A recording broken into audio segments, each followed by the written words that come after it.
नमस्कार दोस्तों, एक बार फिर से मेरे यूट्यूब चैनल खेती किसानी और मशीनरी में आपका बहुत बहुत स्वागत।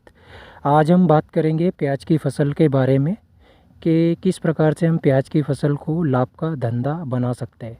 वीडियो थोड़ा सा लंबा होगा क्योंकि आज मैं बात करने वाला हूँ बिजाई से लगा के तो आपकी जो प्याज की फसल है उसकी हार्वेस्टिंग तक की। तो मैं कौन कौन सी बातों पे आपको बताने जा रहा हूँ उसके कुछ पॉइंट है। तो सबसे पहला पॉइंट है आपका प्याज की जो रोपाई है उसका प्रबंधन। दूसरा है प्याज में जो सबसे पहले हम कण की जो उगाई करते हैं या जो कण हम लोग फेंकते हैं उसका प्रबंधन। तीसरा आपका प्याज में पानी का प्रबंधन। तीसरा आपका खरपतवार नियंत्रण का प्रबंधन। और चौथा है आपका खाद और दवाई का प्रबंधन। तो आइए शुरू करते हैं। सबसे पहले हम लोग जब प्याज का कण फेंकते हैं या उगाते हैं उसको, तो सबसे पहले आपको ध्यान रखना है कि आप कितने बीघे के प्याज लगा रहे हैं। उस हिसाब से आप दुकानदार से जैसे पैकेट वगैरह लेके आते हैं 1 या 2 किलो के, तो आपका जो 2 किलो का जो पैकेट होता है कण का या प्याज की नर्सरी का, वो 2 किलो प्याज आपका तकरीबन तकरीबन आप ये मान के चलें कि 1 से 1.5 बीघे के आसपास जगह में आ जाता है। कहीं कहीं पे जैसे जो उन्नतशील किसान है जो साइज़ के लिए थोड़ा प्याज को 8-8 इंच की दूरी पे लगवाते हैं, उनके लिए 2 बीघे में भी हो जाता है। लेकिन जो 2 किलो कण है आपका वो तकरीबन 2 बीघे के आसपास हो जाता है। तो ये तो बात हो गई आपकी प्याज की नर्सरी की। अब इसमें ध्यान रखने योग्य बातें ये है कि जब आप प्याज की नर्सरी तैयार कर रहे होते हैं तो सबसे पहले जो कठिनाई का हमको सामना करना पड़ता है कि बहुत जगह क्या होता है कि मौसम की मार की वजह से जो प्याज का कण है या प्याज की नर्सरी है उसमें ऊपर से जो पत्ते हैं वो सूखने का अ, समस्या आती है। दूसरा जो उसकी ग्रोथ है वो ठीक से नहीं हो पाती। तो इसके लिए आप जब प्याज का नर्सरी या कण तैयार कर रहे होते हैं तो आपको 2 किलो जो प्याज का कण है उसके साथ में 10 किलो DAP और 5 किलो यूरिया मिलाकर आप फेंक सकते हैं। इससे होगा क्या कि प्याज को जो फास्फोरस की मात्रा है, जो नाइट्रोजन की मात्रा है वो मिल जाएगी और यूरिया जो है उसका जो बढ़वार है उसको बढ़ाने में सहायता करेगा। इसके बाद में जब प्याज का कण आपका कम से कम 20 या 25 दिन का हो जाता है और आपको लगता है कि इसमें थोड़ा सा पीलापन आ रहा है या उत्सुक हो रहा है या उकटा रोग जिसको हम बोलते हैं, जिसमें प्याज का कण क्या है कि अपना जो विकास है वो रोक देता है। ये जनरली होता क्या है कि तापमान में गिरावट या तापमान में जो अधिकता होती है, जैसे कहीं पे बहुत ज़्यादा ठंड गिरती है इसकी वजह से प्याज के कण में थोड़ा सा दिक्कत आता है, या कहीं पे जो प्याज है वो जो कण तैयार होता है उसमें गर्मी के कारण भी ये सारी समस्याएं देखने को मिलती है। तो इसके निदान के लिए आप जैसे जब आप सोयाबीन वगैरह बोते हैं तो जब आप सोयाबीन में 50 से 60 दिन की अवस्था में जब वो पपड़ी की अवस्था या फूल की अवस्था में होती है, उस समय जब आप प्रयाक्सर का छिड़काव करते हैं तो अगर वो आपके पास में रखा हुआ रहता है या बचा हुआ रहता है तो उसके साथ में आप एक चिपको और जो अपना एक प्रोफेनोफास नागार्जुन के नाम से आता है वो उसका छिड़काव कर सकते हैं। प्रयाक्सर क्या करेगा, आपकी जो फसल है उसमें एक तो जो प्याज की नर्सरी है उसमें थोड़ा सा गर्मी बनाने का काम करेगा, दूसरा आपका फंगीसाइड का भी काम करेगा, और तीसरा जो प्रोफेनो है, ये छोटे छोटे मच्छर वगैरह जो लगे रहते हैं प्याज की नर्सरी में, वो प्रोफेनोफास आपका कंट्रोल कर लेगा। अगर आप ये नहीं डालते तो आप मार्केट से जो सल्फर युक्त एक फंगीसाइड वगैरह आते हैं वो भी ले सकते हैं, उससे भी आपका जो प्याज का विकास है नर्सरी का वो हो जाएगा। तो मतलब घबराने की कोई ज़रूरत वाली बात नहीं होती, क्योंकि तापमान में गिरावट या तापमान में अधिकता के कारण प्याज की नर्सरी में ये सारी दिक्कतें आती है। तो आप दवाइयों का स्प्रे करेंगे जो मैंने बताई है तो आपका जो प्याज का कण है वो आराम से आपका ग्रोथ करने लग जाएगा। अब बात करते हैं, प्याज का कण तो आपका तैयार हो गया है, उसके बाद में जब आप 50 या 55 दिन का जब आपका प्याज की जो नर्सरी या कण जिसको हम बोलते हैं सामान्य सी भाषा में, जब उसकी बिजाई करते हैं तो आप जो पौधे से पौधे की दूरी है वो या तो 4 इंच रख सकते हैं या जैसे बहुत उन्नतशील किसान है या जैसे मैं हूँ, तो मैं 8 इंच का अपना गैप रखता हूँ प्याज की रुपाई में। इससे होता क्या है, एक तो आपकी जो साइज़ है वो अच्छी बनती है। अब ज़रूरी नहीं कि आप मेरे जैसे ही 8 इंच का गैप रखें, पौधे से पौधे की दूरी या जो जिसको हम बोलते हैं कि घारी से घारी की दूरी जो है वो 8 इंच रखें। आप 4 इंच भी रख सकते हैं, वो आपके विवेक के ऊपर निर्भर करेगा। तो ये तो बात हो गई आपकी प्याज की जो दूरी है लगाने की वो। इसके बाद में हम लोग आते हैं इसके जो रुपाई के बाद का जो अपना समय आता है। तो जब आप पहली पिलाई कर रहे हैं, तो पहली पिलाई के बाद में आप सबसे पहले तो अडामा का जो गिलीगान आता है उसका स्प्रे करें, और उसके साथ में आप चिपको लें। चिपको से होगा ये कि जो खरपतवार है उसकी पत्तियों के ऊपर वो जो गिलीगान आपका अडामा का आप छिड़क रहे हो, उससे पत्तों पे चिपकने के कारण जो खरपतवार है वो पूरी तरीके से नष्ट हो जाएगा। आप गिलीगान की जगह पे जैसे बहुत सारे जो किसान हैं वो डेकल भी लेते हैं अडामा का, लेकिन मैं डेकल यूज़ करता नहीं हूँ, क्योंकि वो क्या है प्याज की जो फसल है उस पर थोड़ा सा असर डालती है, या कह सकते हैं कि झटका उससे लगता है। तो आप हमेशा खरपतवार नाशी में हल्का टेक्निकल लें तो ज़्यादा बेहतर होगा। इसके अलावा जब आप पहली पिलाई कर रहे हो 4 से 5 दिन बाद में, तो आप ऑक्सीगोल्ड का भी उपयोग कर सकते हैं, उसके भी अच्छे रिजल्ट है। वो प्याज की फसल पे किसी भी प्रकार का दुष्प्रभाव नहीं डालती या उससे कुछ दिक्कत नहीं होती है। ये तो हो गई खरपतवार नियंत्रण की बात। अब बात आती है जब पहली पिलाई के बाद में आपका जो प्याज है वो महीने भर का हो जाता है। पहली पिलाई के बाद में जब महीने भर का प्याज हो जाता है, तो उसके बाद में आता है खाद प्रबंधन की बात। अब खाद प्रबंधन में आप जब शुरुआत में जैसे प्याज आपका लग रहा है, जब आप नर्सरी से उखाड़ के प्याज लगा रहे हो, तो बहुत सारे किसान क्या करते हैं कि जैसे प्याज आपका लग गया है तो जैसे 1 बीघे में 1 DAP की बोरी बहुत सारे किसान डालते हैं। तो अच्छी बात है, वो डाल सकते हैं, कोई दिक्कत नहीं है। लेकिन जैसे महीने भर का प्याज आपका हो जाता है, उसके बाद में आप जैसे बेसल डोज़ वगैरह डालते हो, या शुरुआत में आप बेसल डोज़ देना चाहो, जैसे आपका प्याज लग रहा है उसी समय पे आप अगर बेसल डोज़ दोगे तो भी अच्छी बात है, और 1 महीने बाद भी अगर दोगे तो भी बहुत ही अच्छी बात है। तो आप अगर DAP आपने शुरुआत में नहीं दिया है, पहले पानी के पहले या बिजाई के समय, तो आप बेसल डोज़ में सबसे पहले DAP 50 किलो बीघे के हिसाब से मैं बता रहा हूँ आपको। 50 किलो आपका DAP हो गया, 50 किलो आप यूरिया ले सकते हैं। यूरिया अगर आप बेसल डोज में नहीं ले रहे हो या अमोनियम सल्फेट आप ले रहे हो, तो थोड़ी सी मात्रा आप कम रख सकते हैं यूरिया और अमोनियम सल्फेट की। जैसे 40 किलो का आजकल बोरा आने लगा है, तो आप 30 किलो रख सकते हैं, 35 किलो। क्योंकि जब आपकी जो प्याज की फसल है वो तकरीबन 2 या ढाई महीने की होगी, तब भी आपको यूरिया की आवश्यकता पड़ेगी। क्योंकि अभी तापमान भी आपका बढ़ेगा तो उससे पीलापन भी आएगा, तो आप यूरिया का इस्तेमाल जो है आप बाद में भी कर सकते हो, उससे भी अच्छे आपको परिणाम मिलेंगे। तो सबसे पहले आपका DAP हो गया, यूरिया हो गया। उसके बाद में आप सोसाइटी में जो आपको DAP की बोरियों के साथ में सागरिका देते हैं, सागरिका भी आप ले सकते हैं। बहुत जगह 10 किलो का पैक आता है, बहुत जगह 7 किलो का। तो DAP की बोरी के साथ में आप एक सागरिका की बोरी मिला कर डाल सकते हैं। तीसरा आपका हो गया, सोसाइटियों में आजकल जो बोरॉन के पैकेट आते हैं 14.5% वाले, या फिर मार्केट से भी आप ले सकते हैं 20% वाले।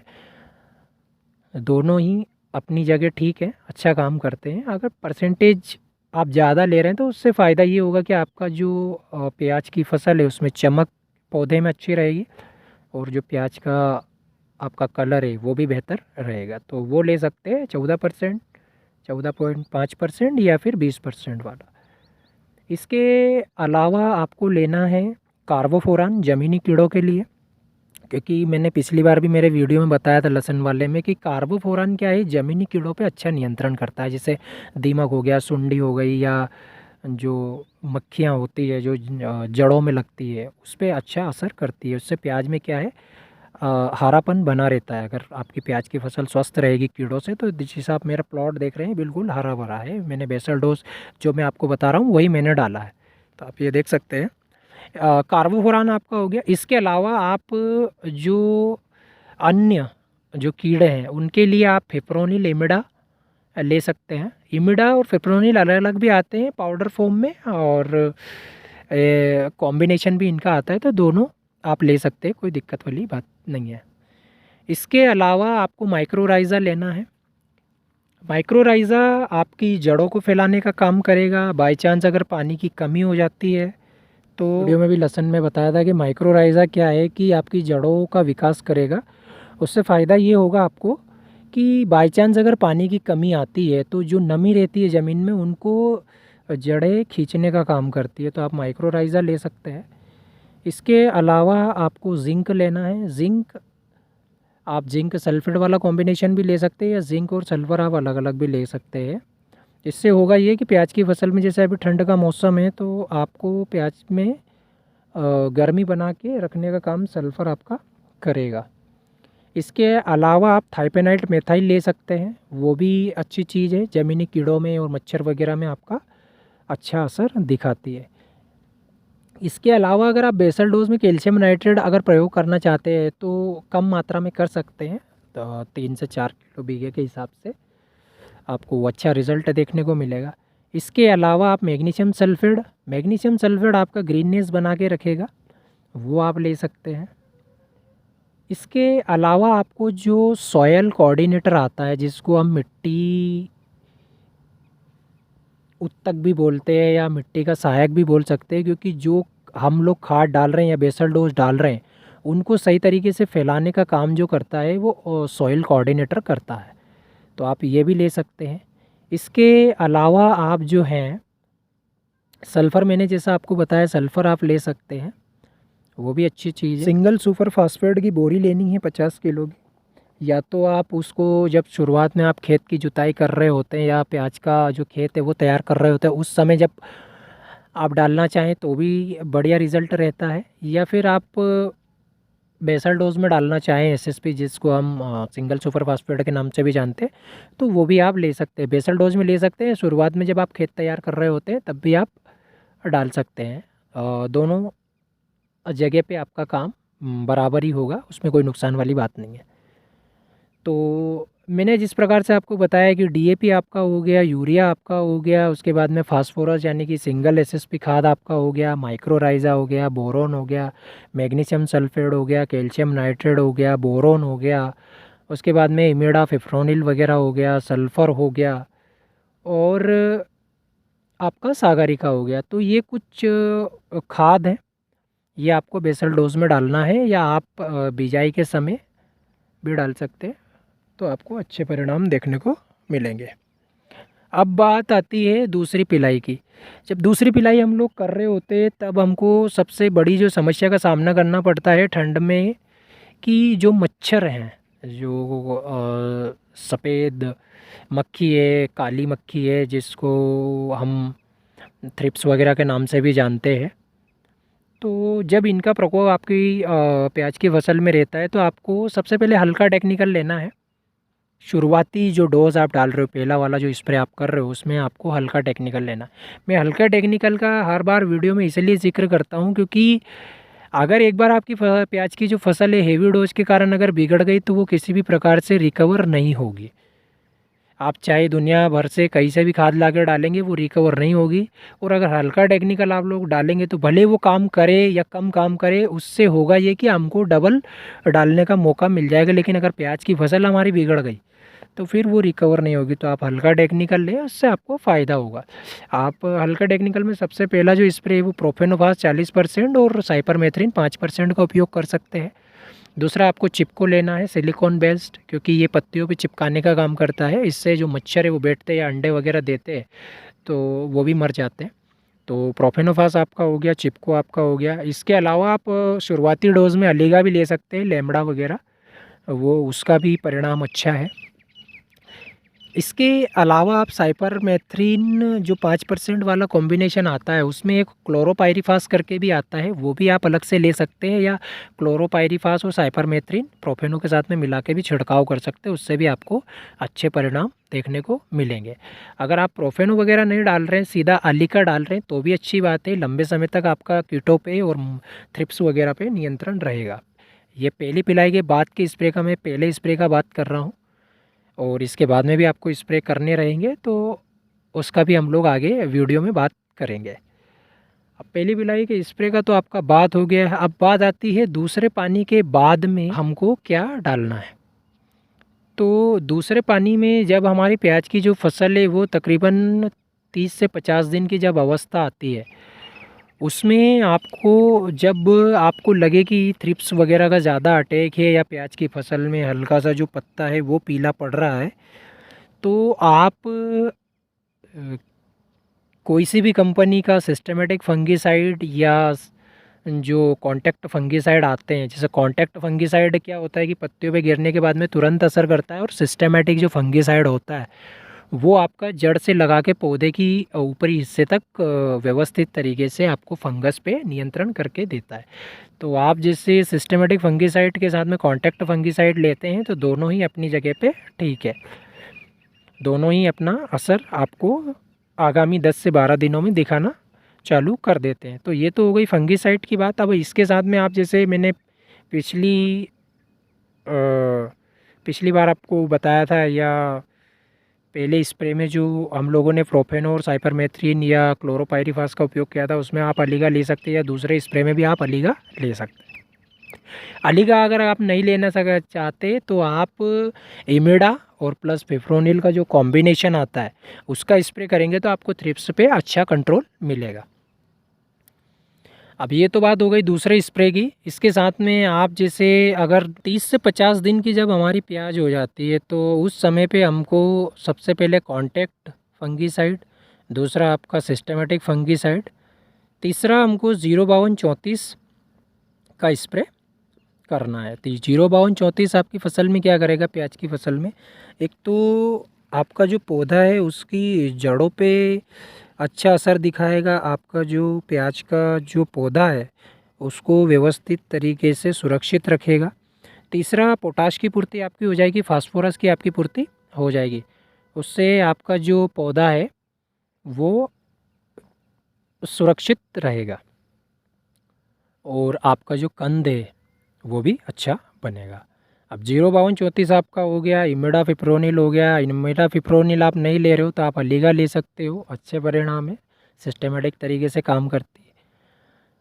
अब बात आती है 05234 और सिस्टमेटिक और कॉन्टैक्ट फंगिसाइड डालने के बाद में जब हमारी जो फसल है वो 50 से 80 दिन के बीच की जब हो जाती है, या जब वो अपना कंद बनाने की जो प्रक्रिया है उसमें अपना प्रवेश करती है, उस समय पे हमको जो है 0050 सिस्टमेटिक फंगिसाइड, आपका कॉन्टैक्ट फंगिसाइड और थ्रिप्स का जो आपका कॉम्बिनेशन आता है लैम्बडा वगैरह का, वो आपको स्प्रे करना है। बात आती है 50 से 80 दिन के बीच में जब प्याज हमारा जो कंद बनाने की अवस्था में होता है, उस समय पे हमको क्या क्या डालना चाहिए, क्या क्या सावधानियां रखनी चाहिए।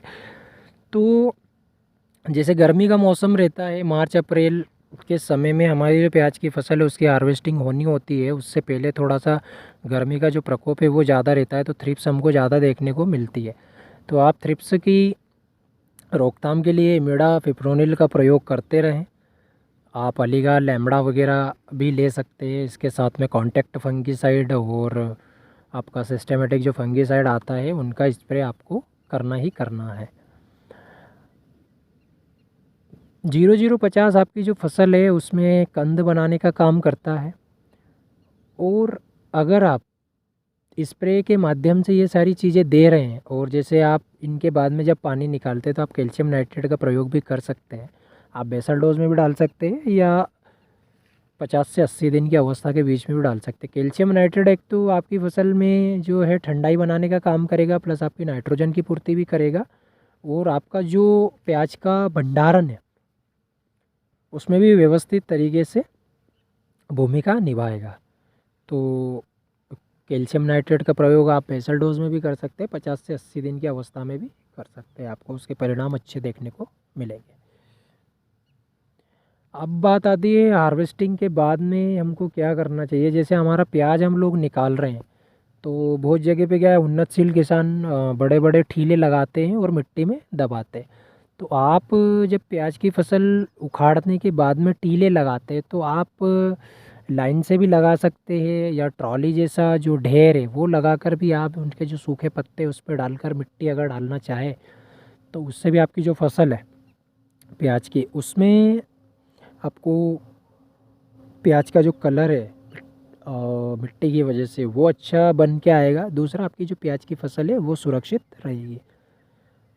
तो ये सारी चीज़ें हैं जिनका हम लोगों को ध्यान रखना है। मैंने शुरू से अंत तक आपको ये सारी चीज़ें बताई हैं कि जो प्याज की नर्सरी से लगाकर जो प्याज की हार्वेस्टिंग है वो किस प्रकार से करना है। वीडियो पसंद आई हो तो वीडियो को लाइक करें, चैनल को सब्सक्राइब करें। जय जवान जय किसान।